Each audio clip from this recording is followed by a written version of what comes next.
Some deaths are so strange they seem almost impossible. From bizarre accidents to odd, inexplicable events, these are the most mind-blowing stories of how people met their end. These unsettling and peculiar deaths challenge everything we think we know about fate, chance, and the human experience. Get ready for a deep dive into the weirdest and most shocking cases. Brace yourself for 1 hour of most bizarre deaths of all time. It was November 23, 2018, in Polk County, Florida, when 76-year-old Loretta Pickard experienced an agonizing death. Loretta, who lived alone in a remote log cabin and relied on a walker, was trapped inside her home when a fire broke out. She called 911 immediately, and the tragic events that followed revealed both her physical suffering and the emotional distress she endured as help failed to arrive. Loretta's 911 call began calmly as she told the dispatcher her house was on fire. The dispatcher asked questions and gathered information, but as the minutes passed, it became clear that Loretta was trapped. The walker severely limited her mobility, and the fire was quickly spreading. Despite reassurances that help was on the way, Loretta remained on the line for 20 minutes as flames consumed her home. At first, Loretta's voice was steady, but as time went on, it became clear she was struggling. She asked if her door was unlocked, but soon her tone shifted to desperation. "They know I'm in here, right?" she asked, hoping that someone would come for her. She could no longer see the flames, but the smoke was suffocating. With each breath, her lungs filled with toxic fumes, and the pain from the smoke was overwhelming. Outside, the firefighters were struggling to contain the fire, but the cabin was far from a water source, and they had limited resources. They couldn't enter the home because the fire was too intense, and they were waiting for more water. The dispatcher heard Loretta's labored breathing as the minutes ticked by, and she continued to assure Loretta that help was coming, even though nothing was happening. By 7:06 p.m., the dispatcher confirmed Loretta was trapped, but it wasn't until 7:10 p.m. that the firefighters were made aware of her difficulty breathing. Yet, no one entered the home. For nearly 20 minutes, Loretta remained alone, the heat and smoke overwhelming her. At 7:26 p.m., she could see the flames closing in on her. In a state of panic, she screamed for help, but by then, it was too late. Her body had likely been burned by the fire, and her lungs were filled with smoke. The dispatcher continued to speak to her, saying, "I'm still here with you," but Loretta was no longer responding. At 7:28 p.m., Loretta's voice went silent. Her body succumbed to the smoke and heat. The fire continued to rage outside, but by 10:26 p.m., the fire was finally under control, and Loretta's body was found charred beyond recognition. The pain Loretta suffered during those final moments is unimaginable. Trapped in her home with no way to escape, she was aware that rescuers were nearby, but never entered to save her. Every breath she took must have been excruciating, filled with smoke and the heat of the fire. Her body was likely burned by the flames, and the terror of knowing she was dying with no help in sight added to her suffering. The aftermath was even more painful for Loretta's family. They learned that firefighters were on the scene for over 14 minutes before Loretta died, but did not attempt to rescue her. Worse still, the lead firefighter, Captain James Williams, was found to have posted a picture of the fire on Snapchat while Loretta was still inside. This careless behavior caused the family even more grief. Williams was later suspended, but the damage had been done. An investigation into the fire revealed several failures. Communication between the dispatcher and firefighters was poor, and the fire department struggled due to the remote location of Loretta's cabin. There was also a lack of manpower and experience. The failure to act quickly led to Loretta's death. Loretta's family filed a lawsuit, claiming that the 911 operator did not give proper instructions and that the fire department's response was inadequate. They sought compensation for the loss of their loved one, hoping to prevent similar tragedies in the future. Loretta Pickard's death wasn't just a tragedy, it was a failure in communication, leadership, and compassion. Her story is a painful lesson on the importance of quick, decisive action in emergencies. It was April 12, 2011, just weeks before graduation at Yale University. Michelle Dufault, a 22-year-old student majoring in astronomy and physics, was working late in the Sterling Chemistry Laboratory machine shop. Known for her brilliance and dedication, Michelle often pushed herself hard in her studies, earning admiration from friends and family. She was also active in sports and played the saxophone in Yale's precision marching band. But on this night, an accident would tragically end her life. Michelle was using a lathe, a powerful machine that shapes materials by rotating them against cutting tools. Lathe work is inherently risky, and Yale's chemistry department had strict policies to ensure safety. Only those who had completed a safety course were allowed to use the equipment, and Michelle had taken the necessary training. Despite this, a single mistake would prove fatal. It is believed that Michelle's long brown hair, which fell well below her shoulders, got caught in the lathe's spinning mechanism. The force of the machine pulled her head toward it, dragging her into the rotating parts. Michelle couldn't break free, and the lathe twisted her hair tightly, causing her death by asphyxiation due to neck compression. By the time emergency responders arrived around 2:33 a.m., she had already passed away. Michelle's body was discovered by fellow students, and the scene was heartbreaking. Those who found her could do nothing but watch as the weight of the situation settled in. The tragedy shook the Yale community, with students and faculty struggling to comprehend how such an accident could happen in a lab known for its strict safety measures. Yale President Richard Levin expressed his sorrow, calling the incident a true tragedy. He promised an immediate investigation into the lab's safety protocols. Michelle's family was devastated. Her grandfather, Robert Dufault, described her as a living saint, while her uncle Frederick called her a wonderful kid with so much potential. Her death was not only a loss to her family, but to the world of science, as Michelle was on the brink of an exciting career. Michelle's high school teachers also remembered her as a brilliant student. Robert Henderson Jr., her former head of school, recalled her as one of the most promising students he had ever encountered. Despite her academic success, Michelle was humble and never sought attention for her abilities. The Occupational Safety and Health Administration, or OSHA, launched an investigation into whether the lab had followed safety standards. Experts pointed out that long hair and loose clothing can pose serious risks when operating equipment like a lathe. OSHA regulations require hair to be tied back to prevent accidents. The investigation sought to determine if more safety measures could have prevented the tragedy, such as additional safeguards or better supervision. In response to the accident, Yale took immediate action. The lab was closed, classes were cancelled, and a comprehensive review of safety practices began. President Levin assured the campus that student safety was a top priority and that steps would be taken to prevent similar incidents. A vigil was held in Michelle's honor, where friends, classmates, and faculty shared memories of her kindness, intelligence, and determination. The loss was felt deeply by everyone who knew her. Michelle's dreams of graduation and a promising career in oceanography were cut short, and her death left a void that could never be filled. In the moments before her passing, Michelle must have experienced a terrifying struggle. The lathe's powerful force likely left her with little chance to escape. The pressure on her neck caused immense pain and fear. While it's impossible to know exactly what she went through, the accident is a tragic reminder of the risks associated with powerful machinery. Michelle's family, friends, and the Yale community will always remember her. Her story highlights the dangers of working with machinery and the importance of strict safety protocols. Michelle Dufault's death was a loss that should never have happened, and we must learn from it to ensure it never happens again. It was a sunny day in August 2012 in Rawdon, Quebec. Maria Pantazopoulos, a 30-year-old real estate agent, was excited to participate in a Trash the Dress photo shoot. This trend involved brides wearing their wedding dresses in unusual settings, often outdoors or near water, to create memorable and unique photos. Maria, who had married on June 9th, wanted to celebrate her wedding by taking these special photos. Maria had many reasons to be happy. She had recently bought a house in Laval, started her new job with Via Capitale, and returned from a dream honeymoon in the Caribbean. Her joyful personality was well known to those close to her. A family friend, Lisa Pausoulidis, commented, "She was happy." Maria saw the photo shoot as a fun way to capture lasting memories in her wedding dress, rather than letting it gather dust in a closet. That Friday, Maria and her photographer, Louis Pagakis, traveled to the Ouareau River in Rawdon, about 75 kilometers northeast of Montreal. The location was scenic and ideal for the photo shoot, with the plan to take playful shots of Maria in her wedding dress by the water.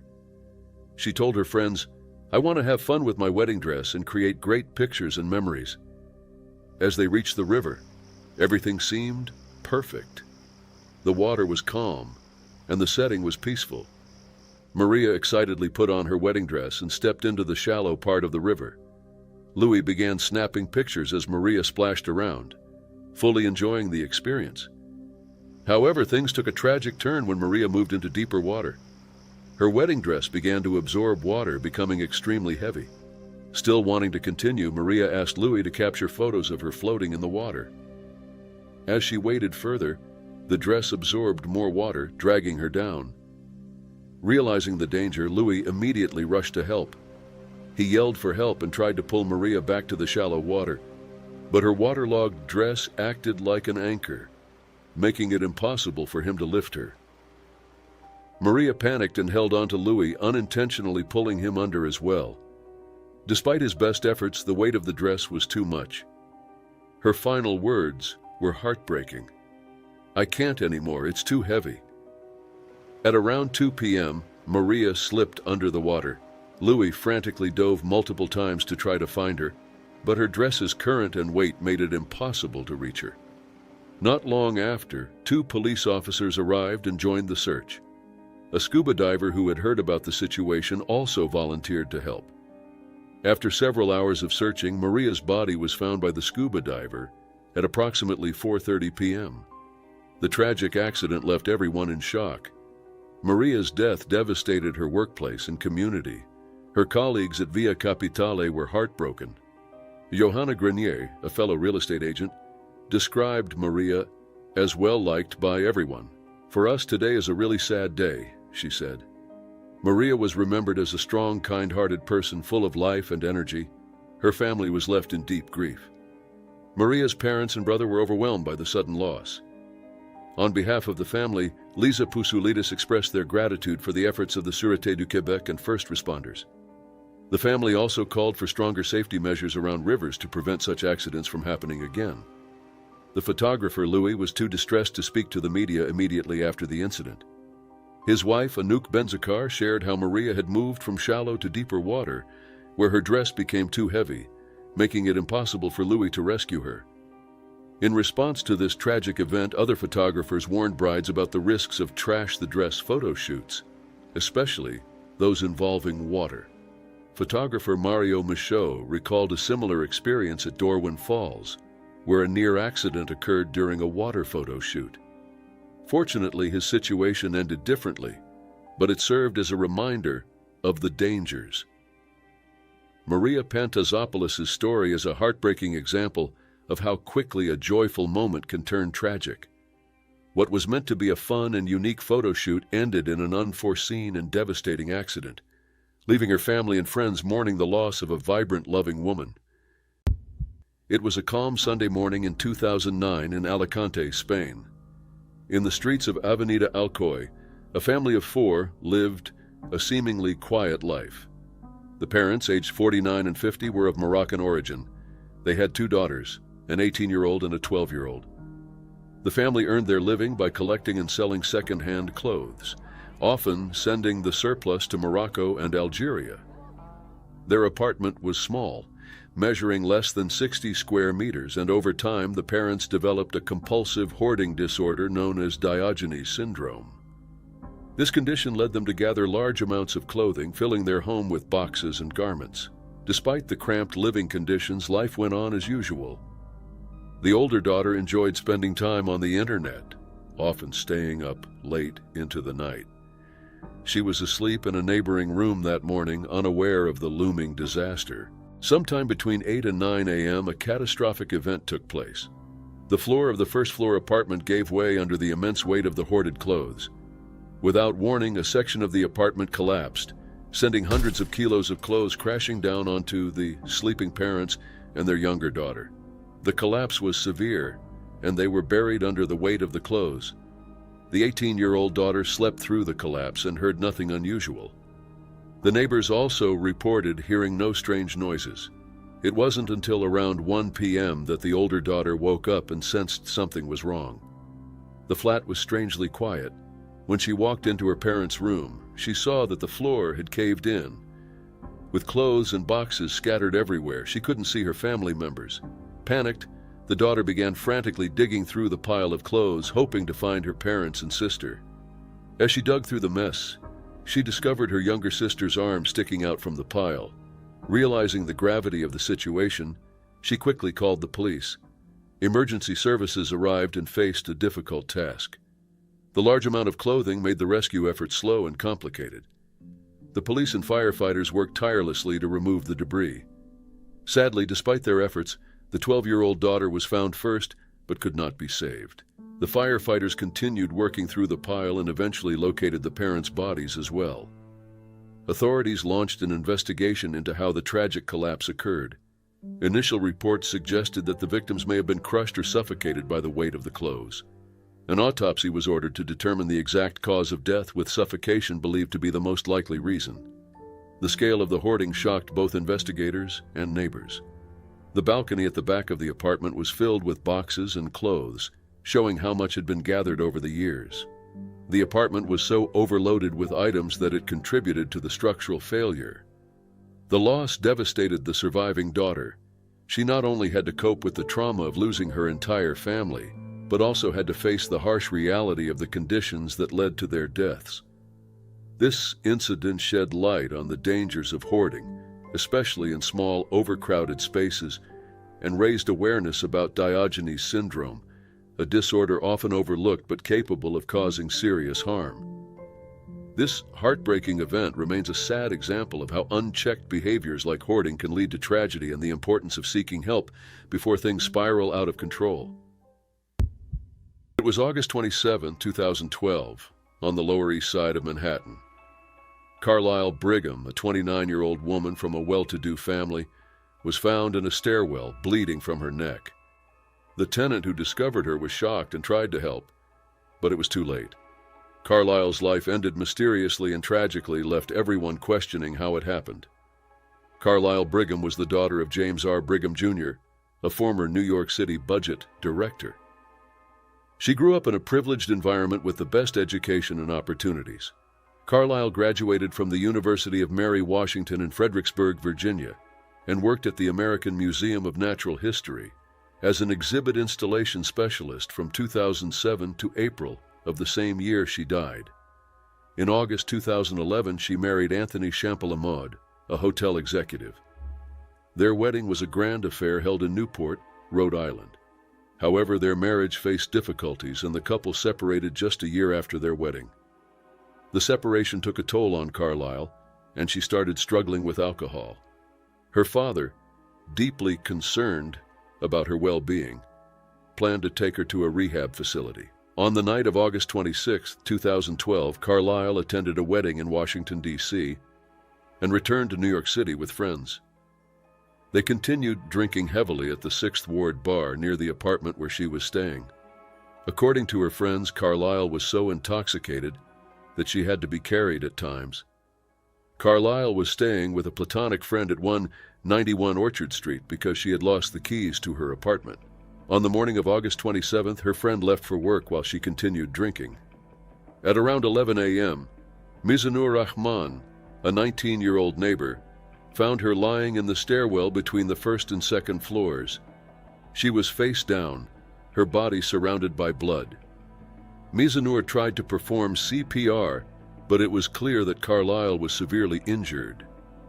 Her neck had a massive wound, and her chin was shattered. Beside her lay a wallet and a large handbag with clothes. Emergency responders arrived quickly and transported her to Beth Israel Medical Center, where she was pronounced dead.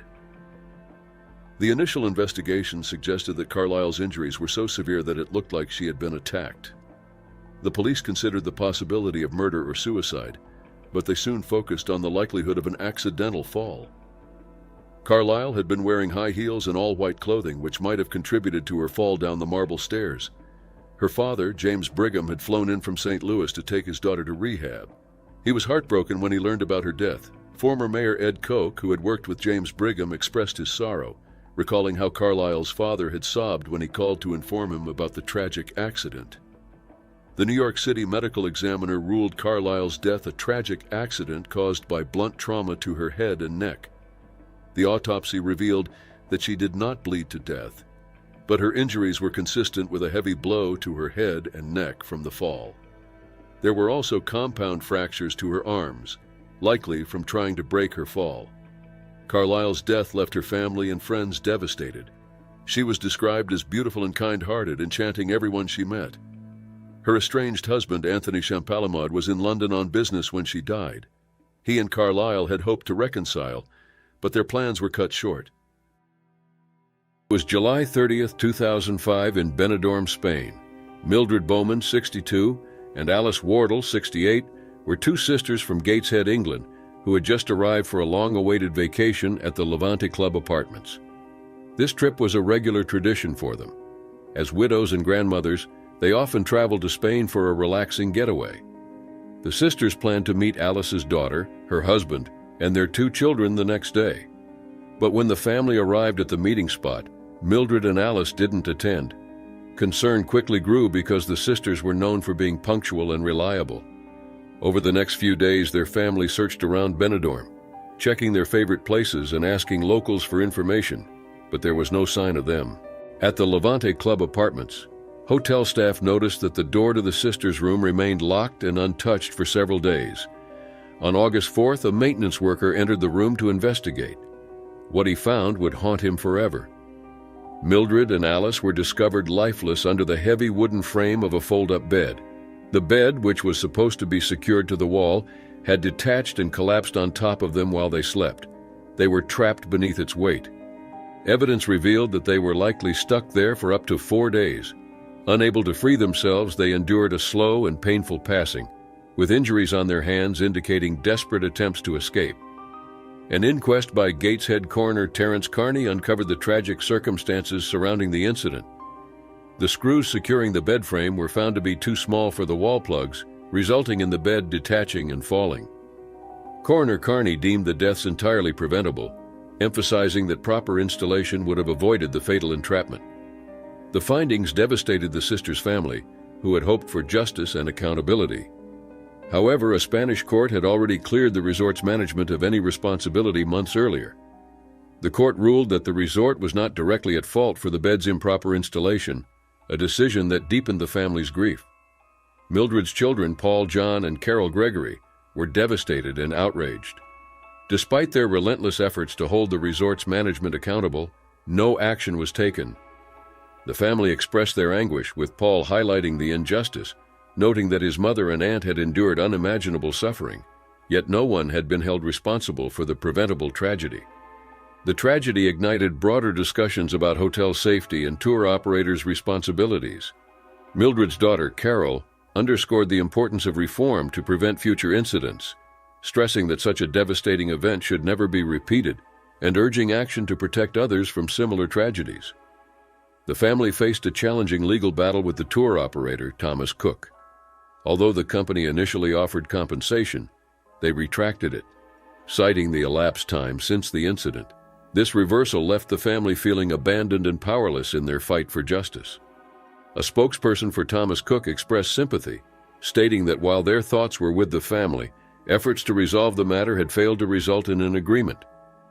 During the inquest in Gateshead, Coroner Carney reiterated that the tragedy resulted from the use of incorrect screws. He described the deaths as preventable, highlighting the importance of proper safety measures and accommodations. Despite their relentless efforts, the family faced numerous legal and bureaucratic obstacles. They called for stricter regulations in the tourism industry to protect travelers. Their advocacy tells us negligence can lead to devastating outcomes, even in seemingly safe environments. Years later, the family continues to honor Mildred and Alice's memory. Their story warns about the consequences of oversight and the need for accountability in ensuring guest safety. It also underscores the resilience of a family determined to seek justice, even in the face of immense loss. The deaths of Mildred Bowman and Alice Wardle are a heartbreaking reminder of how preventable errors can have tragic consequences. Their story raises questions. Could better safety measures have saved them? What more could be done to hold those responsible accountable? These questions drive the ongoing call for change, urging the industry to prioritize safety for all travelers. It was the night of October 16, 2021, at the Arcora Health Retreat in northern New South Wales, Australia. Jared Antonovich, a 46-year-old man from Lismore, attended a spiritual retreat meant for healing and self-discovery through ancient Amazonian practices.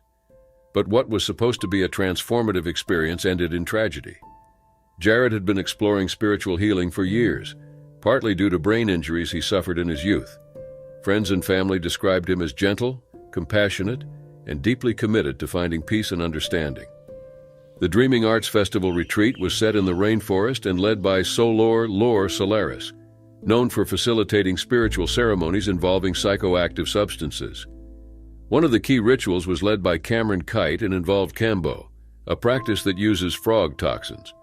On the morning of October 16th, Jared participated in this ritual, which involved small burns on the skin where toxins were applied. The process is believed to cleanse the body, but often causes intense reactions, including vomiting. Soon after, Jared's face and neck swelled, his eyes puffed up, and his breathing strained.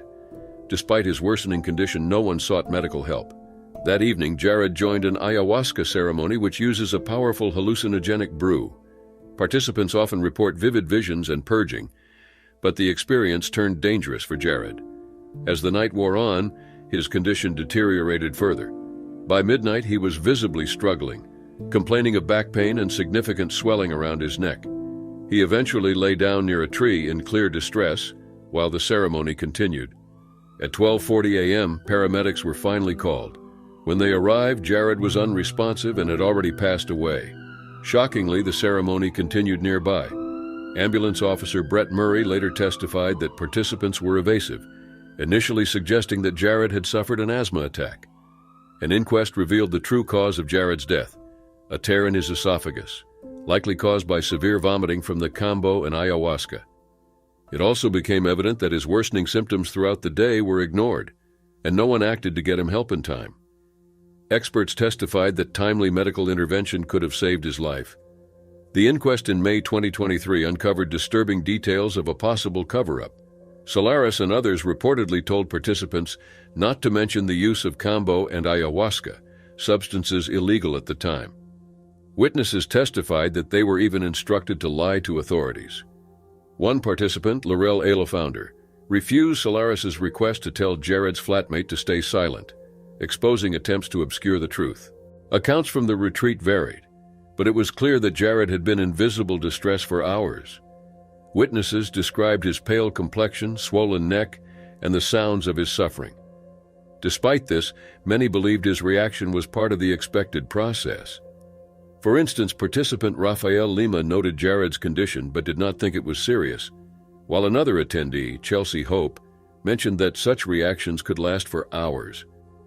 Evidence presented during the inquest pointed to negligence. The coroner found sufficient grounds to suggest that a known individual may have been responsible for Jared's death due to inaction. As a result, the case was referred to the Director of Public Prosecutions and the inquest was paused. Jared's father, Glenn Antonovich, was present throughout the hearings, adamant that there had been a cover-up. He and other family members sought answers and accountability.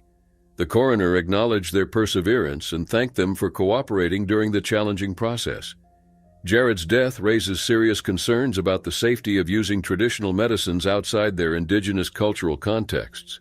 These practices, while respected in their native traditions, can be hazardous without proper knowledge or oversight. It was a calm June day in 2016 when 23-year-old Colin Nathaniel Scott, a recent graduate from Pacific University, set out to explore Yellowstone National Park with his sister Sable. The siblings, excited to experience the park's famous geysers and hot springs, never expected what would happen next. Yellowstone is a beautiful place, but it hides serious dangers. The Norris Geyser Basin, where Colin and Sable went, is one of the park's most dangerous areas. The hot springs here can reach temperatures of up to 400 degrees Fahrenheit just below the surface. The ground around them is thin and fragile, making the area even more risky. Despite clear warning signs, the siblings ventured off the designated boardwalk. They were looking for a spot to hot pot, a dangerous activity where people soak in the hot springs. These springs are not only scalding but also filled with toxic chemicals, making them deadly if not treated with extreme caution. Colin and Sable did not realize how unsafe the ground was. While testing the temperature of a small spring, Colin lost his balance. He slipped and fell into the boiling acidic water. Sable, horrified, could only watch as her brother disappeared beneath the surface. She immediately called for help, but the situation was already critical. Yellowstone Rangers responded quickly, but recovering Colin's body was a huge challenge. The spring was not just hot but highly acidic as well. This combination made it almost impossible to survive such an accident or to safely recover a body. The recovery team did find some of Colin's personal items, including his wallet and flip-flops, near the spring's edge. However, a lightning storm forced them to pause their efforts. When they returned the next day, there was nothing left of Colin. His body had completely dissolved in the boiling acidic water. The pain Colin must have felt in those moments is unimaginable. The boiling water would have burned his skin instantly, causing severe, deep burns within seconds. His body would have been in shock, but the intense pain from the heat and acidity would have been excruciating. The high temperature of the water and its ability to dissolve organic material meant that Colin's body was quickly destroyed. Park officials confirmed that it was impossible to recover Colin's body due to the extreme conditions in the spring. His tragic death showed the dangers of Yellowstone's geothermal features. While the park's beauty is stunning, its hot springs are incredibly dangerous and should not be approached without caution. Colin's death is a painful reminder of the risks that exist in the park. Despite clear warnings, many visitors still ignore safety measures and venture too close to the dangerous hot springs. The thin crust around these features can collapse under a person's weight, and stepping off the boardwalk can have fatal consequences. Yellowstone Superintendent Dan Wenck emphasized the importance of following the park's rules to prevent such tragedies. He reminded the public that the thermal features are unpredictable, and venturing too close can lead to devastating results. In fact, since the park's establishment, there have been at least 22 recorded deaths from thermal features. Colin's death, however, remains one of the most painful and disturbing. Sadly, Colin's death was not an isolated incident. Rangers have dealt with many cases of tourists ignoring safety guidelines, whether to get closer to wildlife or explore off-limits areas. The fragile ground around hot springs is a hidden threat that can lead to disaster with a single wrong step. After the accident, the park decided not to release the footage taken by Sable at the scene, out of respect for the family. What is known is that Colin was a bright, promising young man. He had recently graduated summa cum laude in psychology and was preparing to start a doctoral program in the fall. Colin had also worked at the Jackson Bottom Wetlands Preserve, where he was remembered fondly for his dedication to the environment. For Sable, the pain of witnessing her brother's tragic death will stay with her forever. Despite her desperate calls for help, nothing could be done to save Colin. The decision to halt recovery efforts only confirmed the harsh reality. There was nothing left of Colin to bring home to his family. Colin's story is a tragic lesson on how quickly adventure can turn to loss, especially when the dangers of nature are underestimated. It was December 1st, 2018, in Logan, Queensland, Australia. David Dowell, a 34-year-old father of 3, was celebrating Christmas with close friends and family. David, known for his sense of humor, was in high spirits that night. His partner of 15 years, Alira, and their 3 daughters, Alyssa, Claudia, and Sage, were also there, along with other families. David was always the life of the party, enjoying every moment and making everyone laugh. During the celebration, a friend dared him to eat a gecko, something David, known for accepting outrageous dares, might have done without a second thought. However, the events that followed would soon take a tragic turn. The details surrounding whether David actually ate the gecko were unclear. Some attendees claimed they saw him do it, while others weren't sure. Alira admitted she wasn't paying close attention amidst the chaos of the party. Still, the possibility remained that David had swallowed the reptile. The next day, December 2nd, David began to feel unwell. Initially thinking it was just a hangover, his condition worsened by December 3rd. He began vomiting and experiencing severe stomach pain. His symptoms grew more intense, and although his family thought it might be something simple, they called for an ambulance. Paramedics initially suspected gastroenteritis or a bad hangover. David was taken to the Mater Hospital in Brisbane, where the situation took a shocking turn. By December 4th, he was diagnosed with a salmonella infection. Doctors initially considered common causes like undercooked chicken, but as his condition worsened, Alira mentioned the gecko dare to the medical team. This led them to consider the possibility that the lizard might have been the source of the infection. David's health deteriorated rapidly. His stomach became severely bloated, and he was in what his family described as absolute agony. He vomited green fluid, passed dark urine, and developed fluid in his lungs. Despite the medical staff's efforts, his organs began to fail. His testicles swelled to an enormous size, leaking fluid, a symptom that added to his immense suffering. His family described it as if he were rotting from the inside out. Doctors tried to manage his pain, but it was so severe that he was placed in a medically induced coma. His sister Hannah recalled how heartbreaking it was to see him in such pain. The once lively David was now fighting for his life. On December 11th, just 10 days after the party, David underwent emergency surgery. His body, already overwhelmed, couldn't withstand the strain. Despite the medical team's efforts, David passed away during the procedure, leaving his family in shock and grief. David's death raised many questions. His family, especially Alira and their daughters, struggled to understand what had happened. Alira remembered David as a loving, fun father who adored spending time with their children. "He was like a big kid," she said, remembering how much he enjoyed playing with them. Now, they were left without him, facing an unbearable loss. In the aftermath, medical experts and David's family tried to piece together the cause of his death. Could the gecko have been responsible? Experts, including Mark Turner from the University of Queensland, confirmed that reptiles like geckos can carry salmonella, and if David had eaten the gecko, the bacteria could have caused the infection. However, since no one could definitively confirm that David had consumed the reptile, the cause remained uncertain. David's family also questioned whether his medical care had been sufficient. Hannah expressed frustration, saying the family had to ask for pain relief for David and that his condition wasn't taken seriously until it was too late. The moment he got moved into the intensive care unit, that's when they got serious, she said. The Mater Hospital responded by expressing condolences and maintaining that they had provided appropriate care. The case was reviewed by the coroner, who agreed that the hospital had acted correctly. Still, David's family couldn't shake the feeling that something had gone wrong. On what would have been David's 35th birthday, his family gathered by the Logan River, a place he loved to fish, to hold a vigil in his honor. They released paper boats with messages for him, a quiet tribute to a man whose life had been cut tragically short. David's family may never have the full answers they were looking for. Whether the gecko was truly the cause of his illness or if something else played a role, the uncertainty only added to their pain. What remained was the memory of David, a loving father, partner, and friend whose life brought joy to all who knew him. It was a quiet evening in 2014 in Korla, Xinjiang, China. Wu Wenyuan, an 18-year-old student, had just wrapped up her day of studies. As she lay in bed, her iPhone 4S was charging beside her. Wu lived with her sister, who was out at work that night. The apartment was calm, with only the faint hum of electronics breaking the silence. Tragically, this seemingly ordinary evening would end in devastation. Wu was a hard-working teenager who had moved to Korla to pursue her education while staying connected with her family back in Urumqi.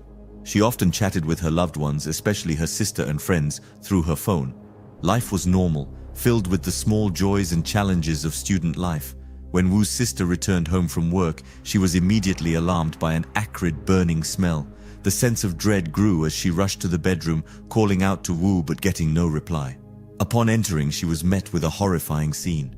Wu lay motionless on the bed, her body severely burned. The sight was devastating, her skin blackened and charred with her shattered phone beside her. Overwhelmed by shock and grief, her sister called for help, but it was too late. Wu had passed away. Investigators arrived promptly, uncovering chilling details about what had happened. Wu's autopsy revealed burn marks on her neck, hands, and left foot, consistent with electrocution. The cause of death was identified as electrical leakage from her phone, which had been connected to a counterfeit charger. This faulty charger had failed catastrophically, sending a deadly current through WU's body. To grasp the severity of WU's experience, one must understand the effects of electrocution. When a high-voltage current enters the body, it disrupts critical functions of the heart, muscles, and nerves. The pain is overwhelming, with muscles contracting uncontrollably and skin burning internally and externally. It's a torturous process, and Wu likely endured immense suffering as the current coursed through her body. The counterfeit charger was the root cause of this tragedy. Unlike authentic chargers, counterfeit ones often lack essential safety features designed to prevent electrical surges or leaks. These flaws can result in dangerous accidents, as seen in WU's case, where the charger allowed a fatal current to pass directly into her body. The news of WU's death spread quickly, leaving her family and friends heartbroken. Her loved ones were left to grapple with the sudden loss of a young woman who had so much promise. Wu's story also served as a grim example of the hidden dangers posed by counterfeit electronics. Sadly, WU's case was not unique. In 2015, a similar tragedy occurred in Moscow, Russia. A 24-year-old woman named Evgenia Sviridenko lost her life when her plugged-in phone slipped into the bath she was using. Her phone, like Wu's, had been connected to a counterfeit charger. Evgenia's roommate found her lifeless body in the water, a victim of electrocution. The electrical current caused severe burns, muscle contractions, and likely instant cardiac arrest. Once again, a counterfeit charger was to blame. These heartbreaking incidents underscore the risks of using substandard electronics. Authentic chargers undergo rigorous safety testing, while counterfeit ones are often poorly made, lacking mechanisms to prevent electrical faults. This negligence can lead to fatal consequences. In Wu's case, her iPhone had reportedly been purchased from a shop in Urumqi. The store later contacted her family to discuss the matter, but no resolution could undo the immense loss. Wu's death tells us of how a seemingly simple act, like charging a phone, can have deadly consequences when counterfeit products are involved. This story highlights the critical importance of using certified, genuine chargers and being vigilant against counterfeit electronics. It is a sobering lesson about safety in our everyday choices, showing how such tragedies could be avoided with proper precautions. It was New Year's Day in 2015 in St. Joseph, Michigan. Christina Bond, a 55-year-old woman, was at home. Christina was recently elected as a Republican precinct delegate for St. Joseph Charter Township Precinct 1. She was also a mother of 2 sons, Nicholas Kreist and Noah Bond. Christina was known for her strength and resilience. Her son Nicholas described her as God's most powerful soldier on earth. She was a former U.S. Navy officer, having served 2 years as a military police officer. She later became an administrator and worked at the Southwest Michigan Community Action Agency. Christina was adjusting a handgun she carried in her bra holster on this day. The holster was a relatively new invention designed to give women a discreet way to carry firearms. These holsters are attached to the front of the bra, with the gun concealed between the breasts via a strap that connects to the clamshell holster. Christina was having trouble getting her bra holster to fit correctly. She couldn't get it to sit the way she wanted it to. She was looking down, trying to adjust it, when the gun accidentally discharged. The bullet struck her in the eye. The St. Joseph Public Safety Department received an emergency call and officers were dispatched to 396 Upton Drive. When they arrived, they found Christina with a gunshot wound to her eye. She was rushed to Lakeland Hospital and then airlifted to Bronson Methodist Hospital in Kalamazoo. Despite the medical team's efforts, Christina died the following day. St. Joseph Public Safety Director Mark Clapp released the details surrounding the incident. He explained to the Kalamazoo Gazette that Christina was having trouble adjusting her bra holster and couldn't get it to fit the way she wanted it to. As she looked down to adjust it, the gun went off, tragically ending her life. Christina's death was a shock to her community. She had been an active member of her church, Road to Life Church, where she was an administrator for 15 years. She also ministered at the Berrien County Jail, providing support and guidance to inmates. Her dedication to her faith and community was evident in every aspect of her life. Carrie Lightfoot, owner of the Well-Armed Woman store, commented on the rising popularity of bra holsters, noting that more women are seeking practical ways to carry firearms. It's a natural choice, depending on the gun size and, of course, the individual, she said. She emphasized that women need versatile options for carrying firearms, as their clothing choices often change from day to day, requiring different solutions. Christina Bond's life was filled with accomplishments.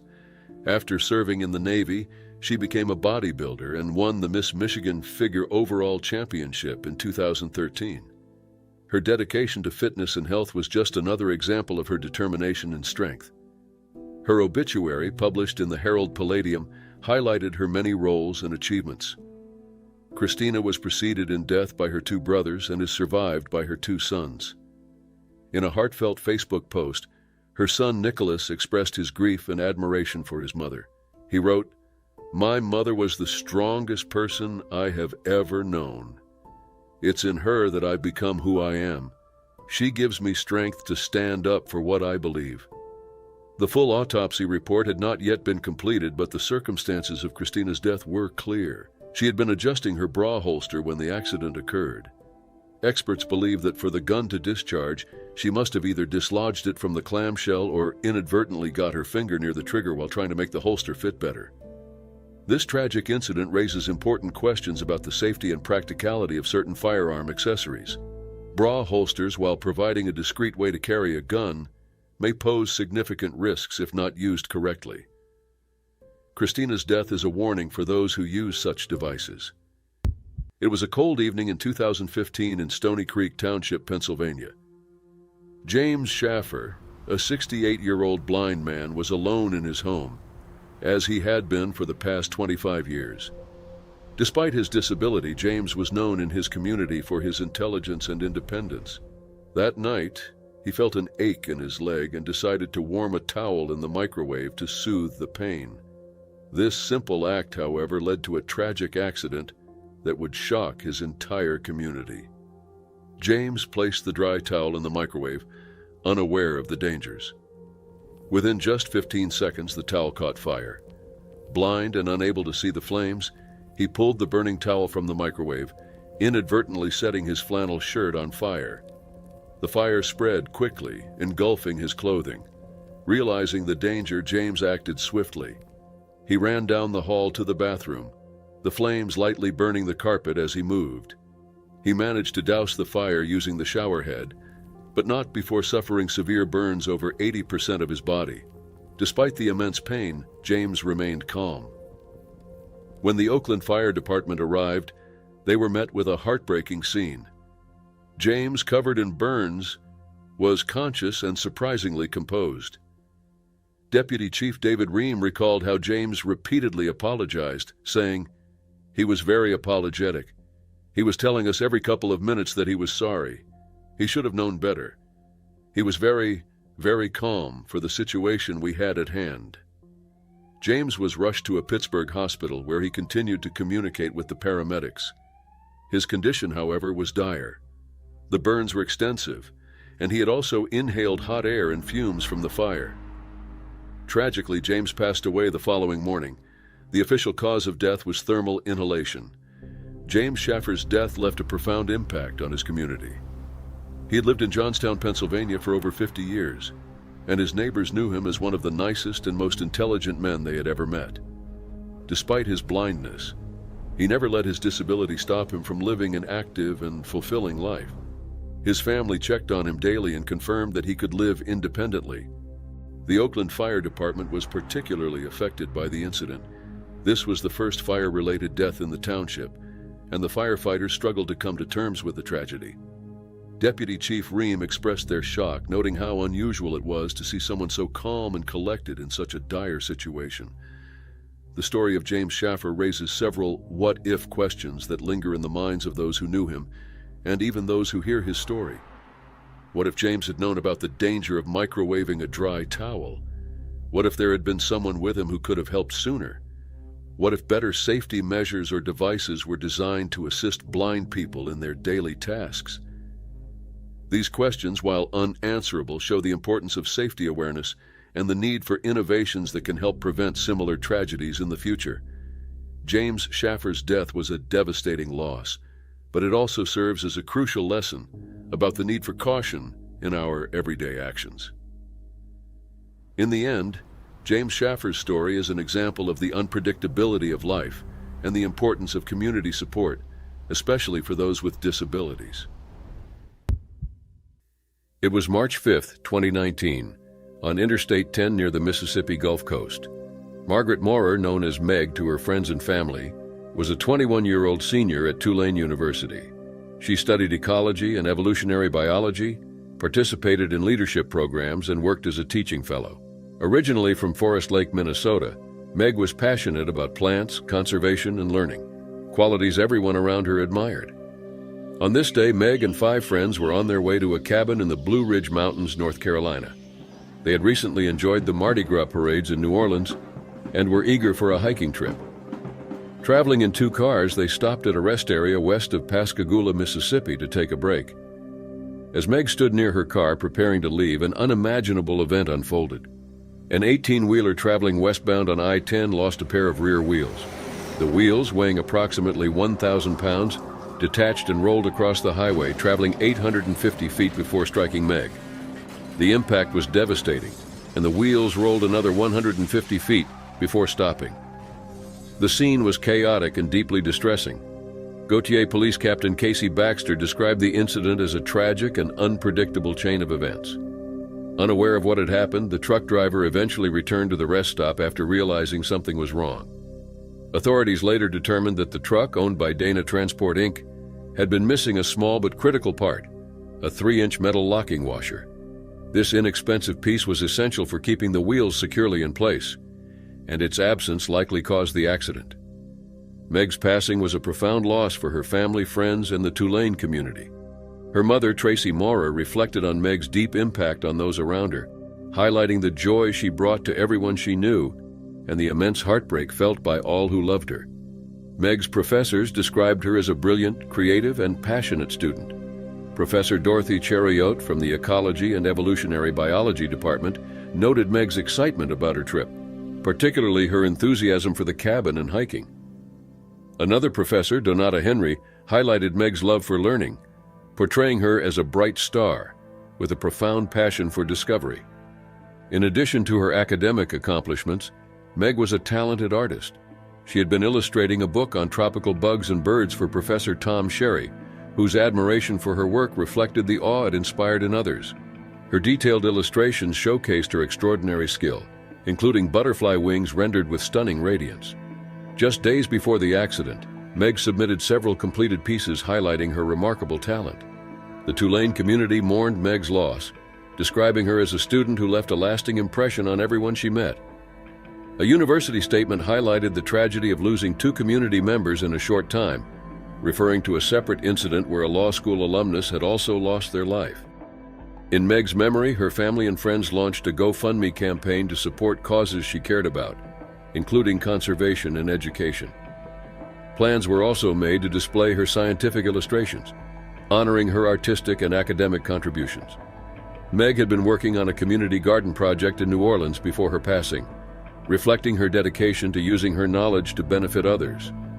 Her loved ones continue to hold dear the memories of her vibrant personality and remarkable accomplishments. Her younger brother, close in age, deeply felt the loss of his lifelong companion, as they had never experienced a world without one another. This tragic event exemplifies life's unpredictability and the importance of cherishing every moment. Meg's legacy lives on through her work, passions, and impact on the people around her. It was July 11, 2024, on Olango Island in the Philippines. Catherine Egan McEwen, a 43-year-old mother of 2 from Cagayan de Oro City, was enjoying a vacation with her husband, Ken McEwen, and their children. Ken, originally from Edinburgh, worked as a tech specialist in Singapore. Catherine, known for her adventurous nature, was excited to try the jumping balloon activity at Pinky's Floating Cottage Resort. The family was eager to enjoy the day's activities. The weather was perfect with clear skies and a calm breeze. Catherine decided to try the jumping balloon, an inflatable device where participants are launched into the air when someone else jumps onto it from a height. Ken and their children stood nearby, ready to capture the moment on their phones. Catherine lay on one end of the inflatable as a staff member climbed onto a platform to jump. When the staff member landed, Catherine was launched high into the air. What started as a thrilling experience quickly turned tragic. Instead of landing in the water, she hit the inflatable head first with a severe impact. Her neck was injured and she rolled into the sea, remaining motionless underwater. A resort worker, 21-year-old J. Paul Ontong, saw what happened and immediately dived into the water. He pulled Catherine back to shore, but she showed no movement. Onlookers watched anxiously as Jay and others worked to bring her to safety. Emergency services were called and Catherine was rushed to Vicente Soto Memorial Medical Center. At the hospital, doctors worked tirelessly to save her. Catherine was placed in a coma as her family stayed by her side, praying for her recovery. For 8 days, they waited and hoped, but on July 19th, she passed away from spinal injuries caused by the accident. Ken shared a heartfelt photo of Catherine with their children online, expressing his grief. The news spread quickly, raising questions about safety measures at Pinky's Floating Cottage Resort. Local authorities, including Lapu-Lapu City Mayor Junard Chan, took swift action. On July 21st, the mayor issued a cease and desist order, suspending all activities at the resort.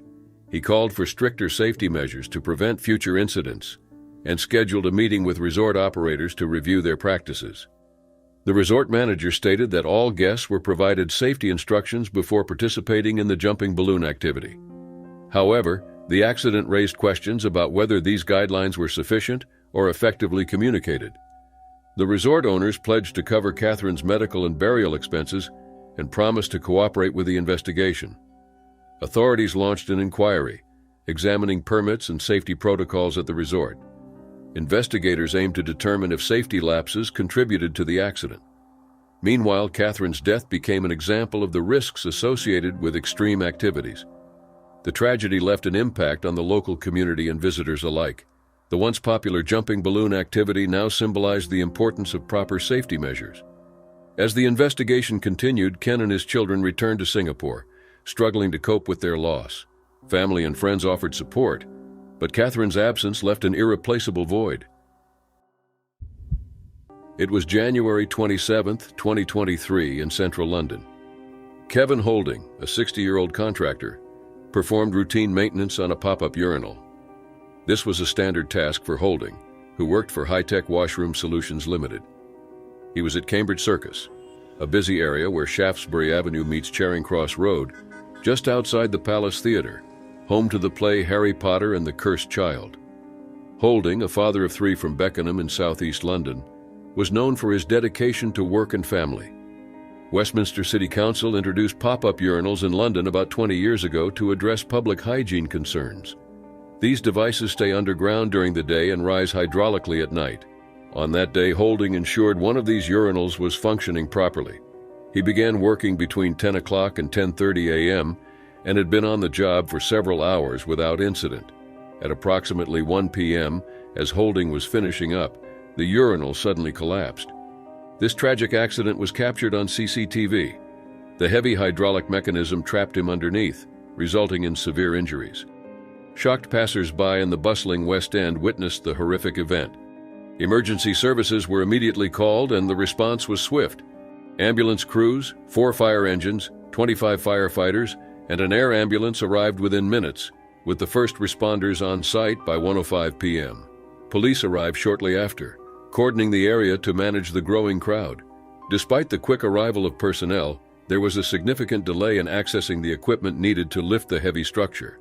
A specialized vehicle didn't arrive until after 3 p.m. For over 2 hours, emergency workers struggled to free Holding. Firefighters used a winch and other tools to lift the structure as bystanders anxiously watched the intense rescue effort. At 3:40 p.m., Holding was finally freed, but it was too late. He was pronounced dead at the scene. A post-mortem examination later confirmed the cause of death as compression asphyxia. Kevin Holding was identified using his Oyster card, a public transportation pass. His sudden passing left his family devastated. Holding's partner and 3 children were heartbroken by the loss of a man they described as the life and soul of the family. His daughter shared a touching photo of him with his granddaughter, writing, "She will know you as the best granddad in the whole world." An inquest into Holding's death took place at the Inner West London Coroner's Court. Coroner Prof. Fiona Wilcox extended her condolences to the family and acknowledged the tragic circumstances. The inquest revealed a critical issue: the delay in getting the necessary vehicle to lift the urinal. This delay was noted as a significant problem in the emergency response. Westminster City Council later issued a statement expressing their deepest sympathies to Holding's loved ones. They assured the public that a full investigation was underway to understand the events leading to the incident. The Health and Safety Executive also launched an inquiry to examine safety protocols. Holding's family, especially his daughter Carly, voiced frustration over the authorities' handling of the aftermath. In an interview with the BBC, she described her father as the glue that held their family together and criticized officials' lack of support and clear communication.